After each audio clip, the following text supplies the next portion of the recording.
En esta mañana quiero entregarles dos ilustraciones muy importantes que nos ayudarán a conocer y a saber quién es el Señor Jesucristo y cuál fue su función, su misión de venir aquí a esta tierra, a este mundo. La primera ilustración representa el pecado de la incredulidad. Muchos de nosotros probablemente hemos estado en esos terrenos baldíos o en esos terrenos deshabitados que por lo general tienen muchos escombros o por lo general tienen mucha basura. Y si usted algún momento tuvo la experiencia de levantar una piedra, nos damos cuenta que hay innumerables bichos que al ser sorprendidos por la luz no saben para dónde correr. Están desorientados porque rechazan la luz del día. Esta ilustración que acabo de mencionarles nos permite observar desde el punto de vista espiritual que cuando vino la luz verdadera, la que alumbra corazones, que es Jesucristo, muchos evadieron esa luz y continuaron en las tinieblas. A tal punto que muchos se atrevieron a decirle que el Señor Jesucristo era un engañador. Aún sus familiares se atrevieron a decirle a Jesucristo que está fuera de sí, que está loco. Aún los judíos blasfemaron su nombre diciéndole que todas las obras que hacía el Señor Jesucristo era por medio de Belcebú. Muchos dijeron que Jesucristo no era el Hijo de Dios. Peor aún, jamás podrían admitir que Jesucristo era Dios. Esto identifica claramente el pecado de la incredulidad por el mismo hecho de que insultaron, blasfemaron la verdadera identidad del Señor Jesucristo. La luz verdadera vino a los suyos y los suyos, dice la Escritura, no le recibieron.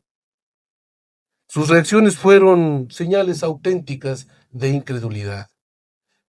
La segunda ilustración representa básicamente el gozo que tiene el cristiano cuando cree en el Señor Jesucristo. Esta es la ilustración. Cuando entramos a una habitación que está oscura, basta con apretar el botón, el foco irradia inmediatamente la luz y por supuesto que la oscuridad desaparece inmediatamente y alumbra toda la habitación. Jesucristo, la luz del mundo, vino a este mundo para quitar la ceguera espiritual y alumbrar los corazones que están moribundos a causa del pecado. ¿Cómo no asombrarnos? ¿Cómo no deleitarnos? Cuando el mismo Juan el Bautista dijo lo siguiente: he aquí, mírenlo, ahí está. ¿Quién? El Cordero de Dios que quita el pecado del mundo. ¿Cómo no asombrarnos cuando Felipe hizo eco de cómo ellos reaccionaron a la luz verdadera y él dijo: hemos hallado? ¿A quién? Aquel de quien escribió Moisés en la ley, así como los profetas, a Jesús, el hijo de José de Nazaret. ¿O cómo no recordar las palabras vivas cuando dijo Natanael: Rabí, Rabí, maestro, tú eres el Hijo de Dios, tú eres el Rey de Israel? ¿O cómo no recordar aquellas palabras cuando el apóstol Pedro dijo: tú eres el Cristo, el Hijo del Dios viviente? Todos aquellos que han creído genuinamente adoptaron una posición veraz. Ellos creyeron en todo lo que implica la persona del Señor Jesucristo. ¿Qué diferencias hay? Por un lado, rechazaron al Señor Jesucristo, indicándonos el pecado de incredulidad, y por otro lado, el gozo de saber quién es Cristo, de saber su verdadera identidad. Por lo tanto, hoy, en esta mañana, vamos a ver 3 puntos importantes que nos van a ayudar a nosotros a entender aún más el Evangelio del Señor Jesucristo. Por un lado, veremos a Juan el Bautista enviado para dar testimonio de la luz verdadera, versículos 6 y 8. Por otro lado, vamos a ver nosotros la tragedia de rechazar a Jesucristo, versículos del 9 al 11. Y el tercer punto será el gozo de creer genuinamente en Jesucristo, versículos 12 y 13. Como ustedes pueden apreciar, la semana anterior nosotros vimos los primeros versículos de Juan capítulo 1, en el cual identifica claramente la identidad del Señor Jesucristo. Y Juan, sin tapujos, él dijo lo siguiente: en el principio era el Verbo, y el Verbo era con Dios, y el Verbo era Dios, identificando claramente la naturaleza divina de quién es el Señor Jesucristo. Jesucristo verdaderamente Dios, el Creador. Así es como empieza Juan. Pero como ustedes pueden apreciar, aquí introduce a un testigo ocular. En el prólogo de Juan capítulo 1, versículos del 1 al 18, que es el prólogo, que es la introducción de todos los 21 capítulos que tiene Juan, Juan no es que está atrevido, está diciendo la verdad. Y pone aquí a un testigo ocular como Juan el Bautista. Y empezamos a desarrollar el primer punto. Juan el Bautista, el heraldo, el mensajero, el enviado para dar testimonio de la luz verdadera. El texto dice claramente, versículo 6, hubo un hombre enviado de Dios, el cual se llamaba Juan. Es evidente que no se trata de Juan el apóstol, al contrario, se trata de Juan el Bautista, el enviado. Miren esta palabra enviado. Esta palabra enviado tiene el significado de el comisionado por Dios. En otras palabras, significa el heraldo, el mensajero, aquel que va a indicar las buenas noticias a su pueblo. El cual no vino a cumplir su rol por sus propias fuerzas, o porque él quiso hacerlo. No, vino a cumplir los designios soberanos de Dios. El heraldo de Dios estaba bajo la autoridad de Dios, quien lo capacitó para un ministerio especial. Es decir, vino a expresar las palabras que Dios quiso que se dijeran en su tiempo y en su momento. Juan el Bautista, el último profeta del Antiguo Testamento. El Señor Jesucristo habló de él diciendo estas palabras, y quiero que me acompañen a Mateo capítulo 11, versículo 11. Mateo capítulo 11, versículo 11.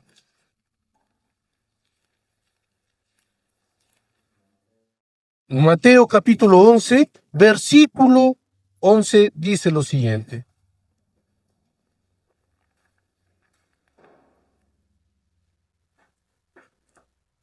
Dice lo siguiente, de cierto os digo, entre los que nacen de mujer, no se ha levantado otro mayor que Juan el Bautista, pero el más pequeño que en el reino de los cielos, mayor es que él. Este fue el profeta más grande de todos los tiempos. ¿Por qué? Porque vino a dar las buenas noticias, vino a anunciar la venida del Hijo, el Señor Jesucristo. Él estuvo ahí presente para anunciar estas verdades, para anunciar la salvación por medio de su Hijo, el Señor Jesucristo. Juan el Bautista dijo en Juan capítulo 1, versículo 23, dijo lo siguiente, y quiero que me acompañen. Juan capítulo 1, versículo 23, dijo lo siguiente. Esto dijo de él, dijo, yo soy la voz de uno que clama en el desierto, enderezad el camino del Señor, como dijo el profeta Isaías. Si usted puede notar, realmente la predicación que tenía Juan el Bautista era única. Su predicación fue confrontadora por el mismo hecho que confrontaba el pecado. No tenía prácticamente pelos en la lengua. Su disposición a hablar del Señor era tan evidente que hablaba la verdad de tal manera que les decía a las multitudes que se arrepintiesen de sus pecados. Él venía con esa predisposición, obedeciendo al Padre para que se anunciara el arrepentimiento de pecados y que esperasen al Hijo de Dios. Esta era la manera como predicaba Juan el Bautista. Mateo capítulo 3, versículos del 7 al 10.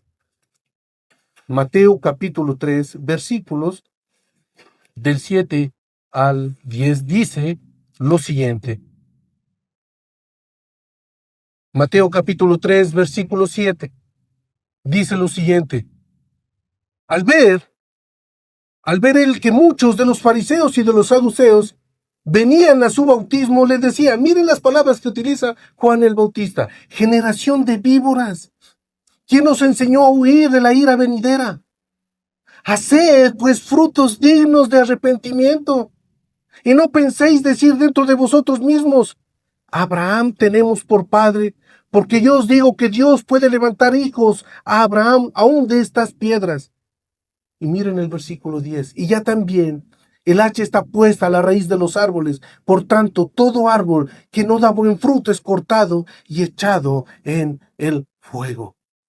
Esta es la predicación de un verdadero profeta. Esta es la predicación auténtica de un verdadero heraldo, hijo de Dios, llevando a su pueblo a que confiese sus pecados, a que se arrepienten de sus malos caminos y que preparen sus corazones para la venida del Mesías y de su pronto juicio.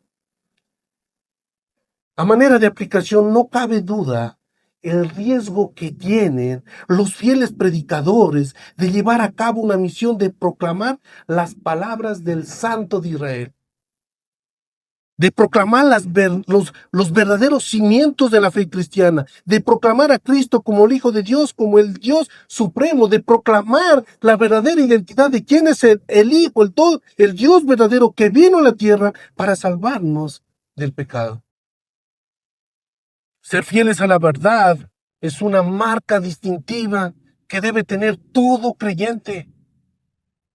Todo creyente debe estar totalmente anclado a estas verdades. ¿Para qué? Para que la verdad cause el efecto en el corazón al cual nosotros estamos hablando. Solamente la verdad, que es Jesucristo, puede cambiar y transformar vidas. Ese es el Evangelio de Jesucristo. Por lo tanto, la fidelidad de proclamar el Evangelio debe ser prioritario. No es negociable. Somos llamados a ser fieles y somos llamados a expresar la voluntad de Dios a través de la palabra de Dios. Entonces, ¿cuál es el propósito? ¿Cuál es el propósito para este enviado de Dios? Bueno, el propósito es muy claro y podemos ver el versículo 7 de Juan capítulo 1. Juan capítulo 1, versículo 7, dice lo siguiente.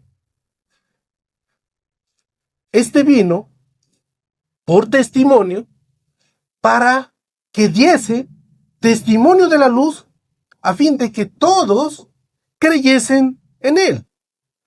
Por él. Podemos mirar la precisión del propósito. Entonces, ¿cómo lo vemos? Primero, observamos que Juan vino a dar testimonio de la luz y segundo, con el propósito de que todos creyesen en Jesucristo por medio del testimonio de testigos y en este caso particular de Juan el Bautista. Ustedes pueden mirar esta palabra testimonio, testimonio, y ustedes tal vez escucharon muchas veces qué significa ser testimonio y está relacionado básicamente con los hechos, es decir, que testifica de quién es Jesucristo. Juan el Bautista fue llamado a testificar de quién es Jesucristo. Esta palabra testimonio está relacionado con dar las buenas noticias de quién es Jesucristo. Juan el Bautista es un testimonio veraz. ¿Por qué digo veraz? Porque él lo vio y oyó lo que decía el Señor Jesucristo. Se afirma todo esto en lo siguiente, y vamos a hacer un pequeño recorrido. Juan capítulo 1, versículo 15. Juan capítulo 1, versículo 15. Dice lo siguiente. Juan dio testimonio de él y clamó diciendo, este es de quien yo decía, el que viene después de mí es antes de mí porque era primero que yo. Ahí mismo, en ese mismo capítulo, Juan capítulo 1, versículo 29, dice lo siguiente. El siguiente día, vio Juan a Jesús que venía a él y dijo, he aquí, el Cordero de Dios que quita el pecado del mundo. Juan capítulo 1, versículo 32. Miren lo que dice. También dio Juan testimonio diciendo, vi el Espíritu que descendía del cielo como paloma y permaneció sobre él. Versículo 34 de Juan capítulo 1. Y miren lo que dice Juan el Bautista. Y yo lo vi y he dado testimonio de que este es el Hijo de Dios. Podemos observar que hay otros testigos fehacientes. Si nosotros consideramos lo que dice la Escritura como testigo fehaciente, está Juan el Bautista. Como testigos oculares podemos ver a los apóstoles. Y también como testigos claros de la evidencia del Hijo de Dios, podemos ver al Padre y también podemos ver al Espíritu Santo. El mismo Juan Apóstol, él mismo dijo justamente en su libro, escudriñad las Escrituras. Y el mismo Señor Jesucristo dijo, ellas son las que dan testimonio de mí.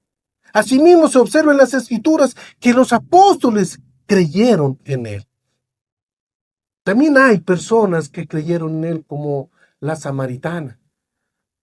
Ella dijo, sé que el Mesías ha de venir, llamado Cristo. Cuando él venga nos declarará todas las cosas. Y Jesús le respondió, yo soy el que habla contigo. Y después la samaritana se convirtió y muchos de los samaritanos de aquella ciudad creyeron en él, porque la palabra de la mujer que daba testimonio diciendo, me dijo todo lo que he hecho. Estos son testigos fieles de mirar la identidad de su Hijo, el Señor Jesucristo. Ahora bien, el propósito del testimonio, ¿saben cuál es? Otro propósito más, es la fe. Es la fe para que todos creyesen por medio de Él.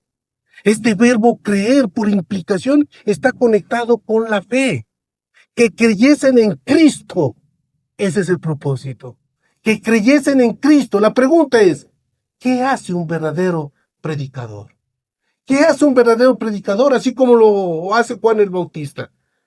Por un lado se observa que la función de este profeta o de este predicador fue mostrarles a Jesucristo, enseñarles quién es Él y por otro lado invitarles a su audiencia que creyesen en Él. Este es el escenario principal de dar testimonio de la luz. Juan el Bautista se encargó de anunciar su venida, de presentar a Cristo, de testificar quién es Cristo. Como alguien dijo, Juan el Bautista es como una antorcha que arde en un lugar oscuro. Ahora bien, estamos hablando justamente de este heraldo, de este mensajero. En el versículo 8 dice lo siguiente, de Juan capítulo 1, versículo 8. No era él la luz, sino para que diese testimonio de la luz. Me encanta cómo lo coloca este teólogo Hendriksen. Lo pone de esta manera. Y quiero que pongan mucha atención. Miren, Cristo hace una comparación prácticamente Cristo y Juan el Bautista. Y miren, Cristo era desde toda la eternidad, mas Juan el Bautista vino acá a la tierra. Cristo era el verbo, Juan es tan solo un hombre. Cristo es Dios, Juan fue comisionado por Dios. Cristo es la luz verdadera, Juan vino a testificar sobre la luz verdadera. Cristo es el objeto de la confianza, Juan es el agente a través de cuyo testimonio los hombres llegaron a confiar en la luz verdadera, en Cristo. Fin de la cita. Por lo tanto, él vino a dar testimonio de la luz. Era como una especie de lámpara encendida para dar testimonio de la luz verdadera. No era la luz, al contrario, fue la voz de uno que clama en el desierto. Fue uno que estuvo pregonando la verdad para que sean enderezados los caminos de los pecadores. Jesucristo, la luz verdadera, pero Juan el Bautista simplemente era un reflector más. Nada más. Nada más. Así que nosotros podemos ir tomando en cuenta a quién nos debemos. Pero nos percatamos que las buenas noticias no son de buen agrado para muchos. Nos encontramos con un punto trascendental, la tragedia de rechazar a Jesucristo. La tragedia de rechazar a Jesucristo. Este es un principio que debemos nosotros pensar y mucho. Miren lo que dice versículos del 9 al 11 de Juan capítulo 1, versículos del 9 al 11. Juan capítulo 1, versículos del 9 al 11.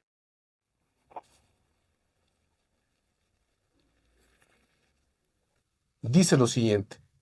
Aquella luz verdadera que alumbra a todo hombre venía a este mundo.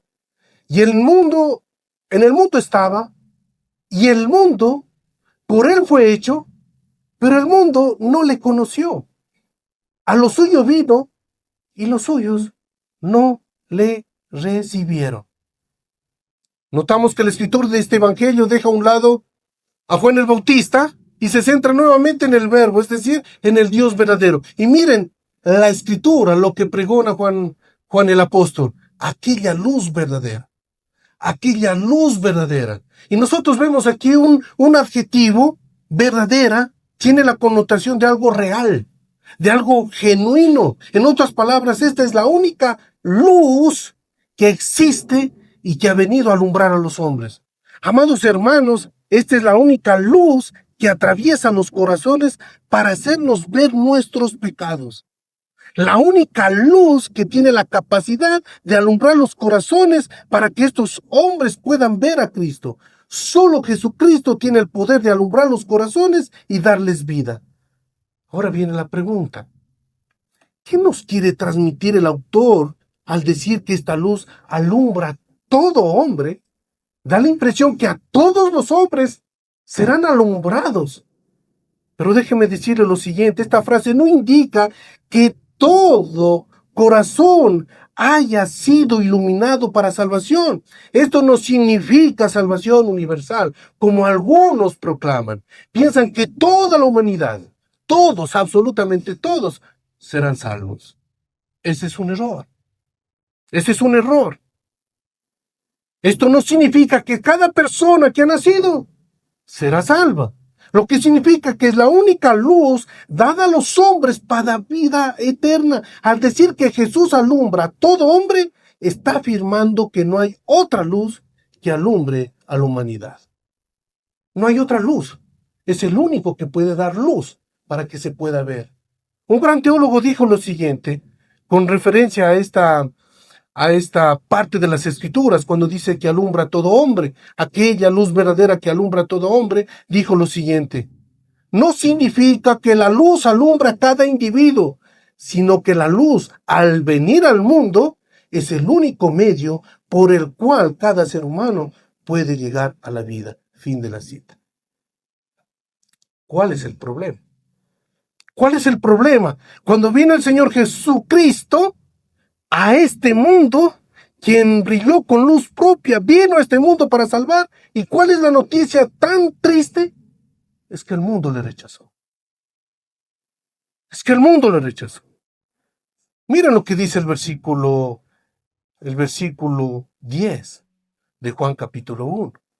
En el mundo estaba, y el mundo por él fue hecho, pero el mundo no le conoció. El creador del mundo entró al mundo y el mundo lo rechazó.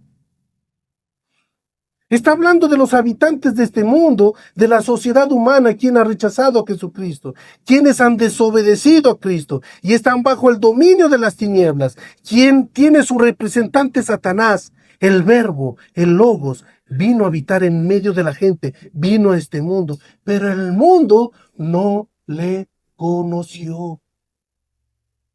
¿No le conoció a quién? A su creador, a su hacedor. El mundo fue creado por él. Vino este planeta creado por él, vino esta tierra creado por él, pero el mundo lo rechazó, el mundo no lo conoció. Y si nosotros nos detenemos en este momento, en esta palabra conoció, miren, esta palabra conoció tiene que ver con un conocimiento relacional.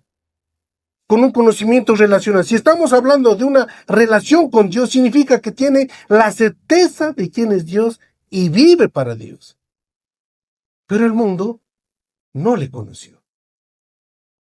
El mundo, es más, es el mundo incrédulo y algo sorprendente es que este mundo incrédulo puede conocer la doctrina, pero a causa de su pecado no puede obedecer lo más mínimo de las cosas espirituales. El mundo está lejos de quién es realmente Jesucristo. Y a pesar que estuvo Jesucristo en la tierra y muchos pudieron mirar señales y milagros, no creyeron en él. No creyeron en él. Pudieron verlo, pero no conocerlo. Pudieron expresar detalles de la divinidad de Cristo, pero no lo conocieron. No tuvieron una relación con él. Pero no nos vayamos tan lejos. Apliquemos a nuestras vidas. ¿Qué está pasando hoy en la iglesia moderna? como algunos teólogos lo denominan. Esto puede estar ocurriendo con algunos de ustedes que pueden afirmar que lo conocen a Cristo, pero sus corazones están lejos de Él a causa de sus pecados. Recuerde que el mundo sin Cristo jamás va a disfrutar una relación con Cristo. Es imposible deleitarse en Cristo si usted no lo conoce. Y una de las maneras más eficaces para conocer quién es Cristo es la palabra de Dios. Es la palabra de Dios. Cuando se expone el Evangelio, cuando se expone a Cristo, cuando se expone la verdad de que Cristo es suficiente para que tengan vida eterna, cuando se expone que Jesucristo es el camino, la verdad y la vida, cuando se habla de que Jesucristo es el Hijo de Dios, de que Jesucristo es Dios, que ha venido a perdonar los pecados y que crean en Él, entonces muchos toman una postura de rechazo y una de las razones es porque quieren vivir en sus pecados y también porque su corazón está guiado por la incredulidad. Rechazan a Cristo, rechazan su identidad. Son ciegos espirituales, no pueden ver la verdad. Y si se cierran a la verdad, es imposible que le conozcan a Cristo. Amados hermanos, los hombres están afectados por el mismo hecho de que su condición está ligada al mundo de las tinieblas, donde el pecado de la incredulidad reina en sus corazones, apartándolos de Dios. Es por eso que su reacción es de odio. Su reacción no solamente es de odio, es de ira, de impotencia y de rechazo al Señor Jesucristo. Recuerden lo siguiente, el peor pecado de todos es rechazar a Cristo, es rechazar su evangelio, es rechazar su palabra, es rechazar su identidad, es rechazar quién es Cristo. Si usted rechaza a Cristo, usted irá directo al infierno. Esa es la tragedia más grande que nosotros podríamos escucharla. El mundo prácticamente está plagado de un sistema moralista corrupto. Y esto determina que quienes están afirmando bajo estas bases corruptas no conocen a Cristo. Al contrario, miren, quienes conocen a Cristo tienen una relación no de apariencias, no de hipocresías, sino una relación consistente, compacta, que irradia frutos visibles de un verdadero creyente. Por eso dice la Escritura, sus ovejas oyen su voz y lo siguen. Y lo siguen. ¿Quién es su pastor? Cristo. Y si usted es parte del redil, sígalo a Cristo. Con todas sus fuerzas, con toda su mente, con todo su corazón. Ame la verdad, ame a Cristo. Pero el versículo que continúa, creo que es el versículo más triste de la Biblia. Más triste de la Biblia. Versículo 11. A lo suyo vino, y los suyos no le recibieron. Vino a su casa, a su hogar, y no le recibieron. Vino a su país, a su nación, y no le recibieron. No le recibieron. Esto es verdaderamente trágico.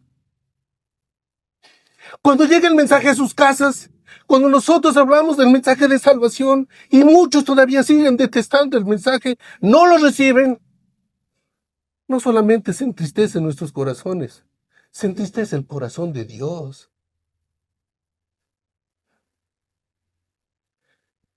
Aquí observamos dos cosas importantes. Primero, y existe una distinción para que usted se dé cuenta. A lo suyo vino, es una cosa, y los suyos no le recibieron, es otra. Aquí hay una distinción. A lo suyo vino, ¿saben de qué está hablando? A lo suyo vino. Está hablando de la creación.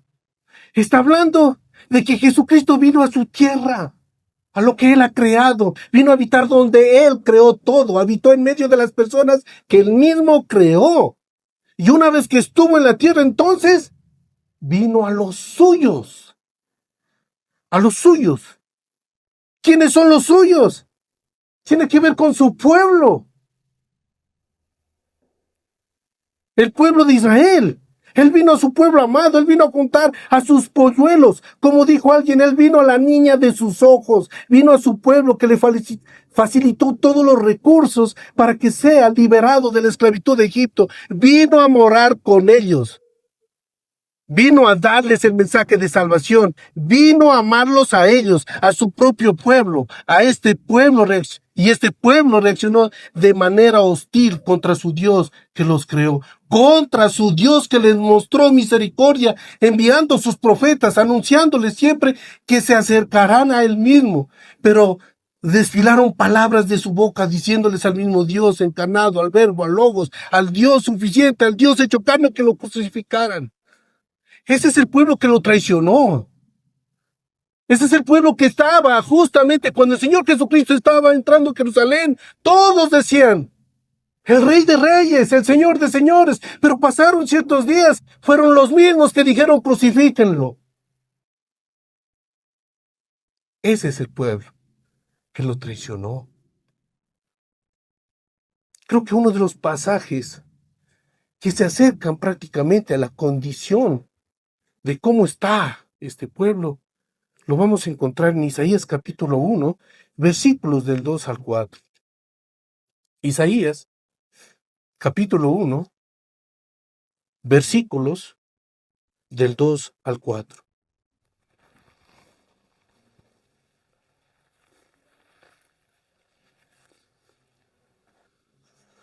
Isaías capítulo 1, versículos del 2 al 4. Dice lo siguiente.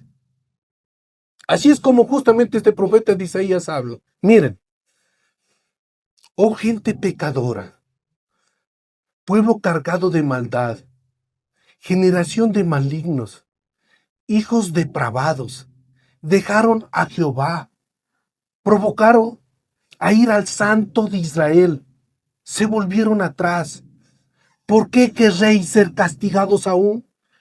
¿Todavía os rebelaréis? Toda cabeza está enferma y todo corazón doliente. Desde la planta del pie hasta la cabeza no hay en él cosa sana, sino herida, hinchazón y podrida llaga. No están curadas, ni vendadas, ni suavizadas con aceite. El Verbo encarnado fue rechazado rotundamente por su pueblo. Ellos no le recibieron, dice la palabra. No le recibieron, pero debemos ser enfáticos porque esto sucede hoy en estos tiempos, que quienes escuchan el Evangelio, ya sean judíos, ya sean gentiles, siguen rechazando al Evangelio de Cristo. Su necio corazón rechaza todavía al Hijo de Dios. Sus rebeliones son recurrentes. Debería nosotros entristecernos y orar más por aquellos que todavía no han recibido la misericordia de Dios. Deberíamos orar más por nuestros familiares y amigos. Deberíamos pedirle y suplicarle al Señor, por favor, sálvanos. Salva a nuestros hijos. Toca sus corazones. Ablanda sus corazones y llévalos hacia ti. Por favor, Señor, si tú tuviste misericordia con este siervo inútil, también lo puedes tener misericordia con los demás. Te rogamos, Señor Jesucristo, trátalos. Haz que ellos vayan a Cristo. Haz que ellos realmente puedan vivir misericordia, lo que nosotros en algún momento habíamos experimentado. Misericordia, que es la bondad de Dios. Gracia, que es la bondad de Dios inmerecida. Esa gracia y esa misericordia nosotros la hemos recibido. Señor Jesucristo, ten piedad de aquellos que aquí en esta iglesia todavía no han experimentado la salvación. Yo te ruego que los salves. Sálvalos, por favor, Señor. Y nuestro ruego no es solamente de los domingos, sino todos los días, Señor, sálvalos. Sálvalos, Señor. Rechazar a Cristo es el acto más revelador de un corazón que ama las tinieblas y que detesta la luz. ¿Cuál es la noticia más trágica para estos corazones que rechazan a Cristo? Que les espera el juicio, que les espera el juicio eterno. Y ya no habrá más oportunidades. Hoy es la oportunidad de arrepentirse. Su destino desemboca en el lugar donde el crujir de dientes será su modo de vida.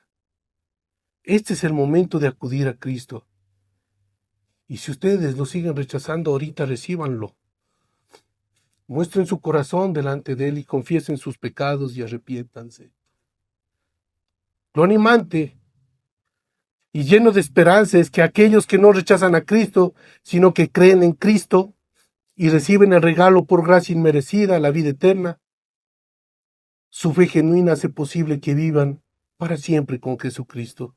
Aquellos que creen reciben el don del Espíritu Santo, son sellados con el Espíritu Santo y son llamados hijos de Dios.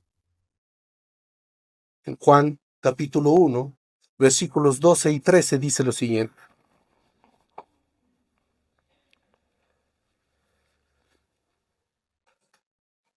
Juan capítulo 1, versículos 12 y 13 dice lo siguiente.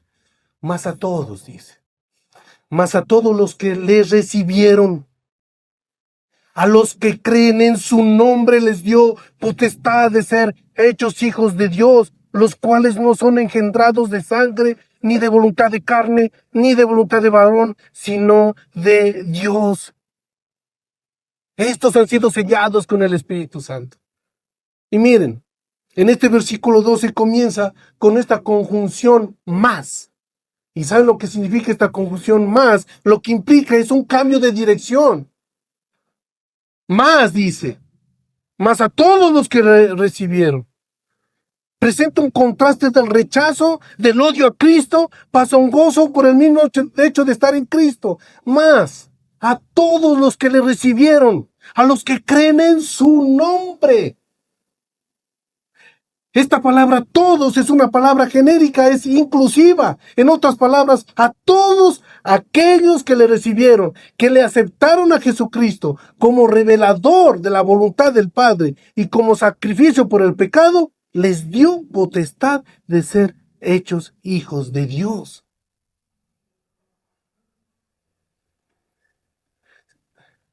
¿Se dan cuenta ustedes? Lo que usted está escuchando es el puro evangelio. Usted está escuchando el evangelio. El puro evangelio que nace de quién es el evangelio, Jesucristo. Ellos o aquellos que han sido tocados por el Espíritu Santo le dieron la bienvenida a la luz verdadera que es Jesucristo. Todos aquellos que creyeron en su nombre equivale a creer en todo lo que implica la persona del Señor Jesucristo. Y otra vez nos topamos con este verbo. Recuerden justamente la introducción, lo que habíamos hablado. Este verbo creer está más de 100 veces. Eso implica que existe una realidad espiritual. Eso implica que está invitando a que crean en el Señor Jesucristo. Este verbo creer es la confianza en quien se cree.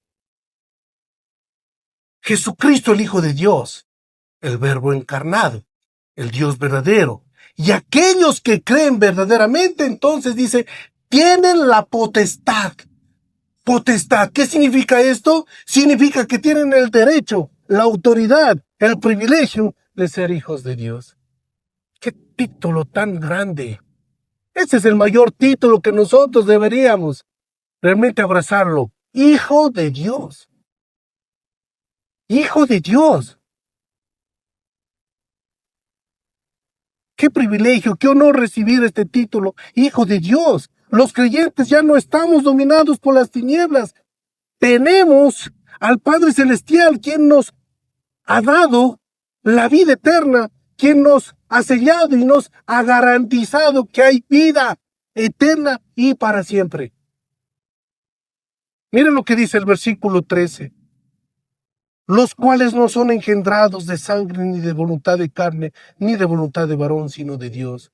Tengamos mucho cuidado porque estos versículos, especialmente el versículo 12 y 13, han sido tergiversados, pensando que la iniciativa para que sea salvo la toma el hombre. La iniciativa que toma un corazón que está corrupto, la toma Dios. Dios es el que tiene la iniciativa para salvar almas, no el hombre. El hombre no está capacitado para salvarse a sí mismo. Y aquí utilizan justamente este versículo 12 para indicar y decir, yo tengo como hombre elegir cuándo y cómo a Dios. Error. Error. Por eso es que nosotros debemos manejarnos de esta manera. Debemos leer todo el contexto para tener un apropiado significado. Por eso dice aquí, los cuales no son engendrados de sangre, ni de voluntad de carne, ni de voluntad de varón. Y miren, sino de Dios. Aquí vemos 4 frases en este versículo. 4 frases que usted debe identificarlas muy claramente. Primera frase. Cuando dice que no son engendrados de sangre, ¿saben lo que significa cuando no son engendrados de sangre? Significa que la salvación no es hereditaria. No es hereditaria. El ser humano no puede engendrar vidas espirituales. No se transmite por vínculos familiares. No porque el padre o la madre sean cristianos, los hijos también son cristianos. Necesita la intervención del poder de Dios. La salvación es individual, no colectiva. Y me refiero individual, que Cristo se acerca a cada uno para salvarlo. La segunda frase dice, ni de voluntad de carne. Ni de voluntad de carne. ¿Qué tiene que ver esta expresión? Y se refiere al deseo sexual de las personas. Como dijo alguien, tiene la idea de que la relación sexual entre un hombre y una mujer no producen individuos que reciban a Cristo. Lo único que producen es bebés, pero bebés sin Cristo. Fin de la cita. Tercera frase. Cuando dice ni de voluntad de varón, esta expresión se refiere a un padre humano. A un padre humano. Por mucho que un padre se esfuerce por transmitir el legado espiritual a sus hijos, a su familia, no podrá producir en ellos la regeneración. Y en algún momento hablábamos, la regeneración es el acto secreto de Dios que imparte vida espiritual a quienes están muertos espiritualmente. La salvación no se gana por méritos propios, ni por fuerza, ni por voluntad humana. Es por pura gracia del Señor y Salvador Jesucristo quien concede salvación. Es necesario la intervención del poder de Dios en el corazón del hombre depravado para llevar a cabo la más grande obra que puede suceder en el ser humano, la regeneración de un alma. Quiero indicarles lo siguiente, el mayor milagro que existe, no hay otros, el mayor milagro que existe es la salvación de un alma. Ese es el mayor milagro, es la transformación de un alma. Ese es el mayor milagro. No hay otro. Muchas personas pueden ser sanadas, pueden ser curadas, está bien. Y si Dios lo ha querido así, está bien. Pero que un corazón duro, se ha quitado ese corazón duro y ponerle un corazón de carne, solamente Dios lo puede hacer. Y ese es el mayor milagro. Ahora bien, la salvación, usted debe recordar que es un regalo gratuito, es un regalo que viene del cielo. Es la obra soberana de Dios sobre el pecador que está ciego, muerto espiritualmente. Así que el que no naciere de nuevo no puede ver el reino de Dios. ¿Se dan cuenta los contrastes? Para ir terminando, por un lado estamos viendo la tragedia del rechazo a Cristo y por otro lado el gozo de aquellos que realmente se someten y creen en el Señor Jesucristo.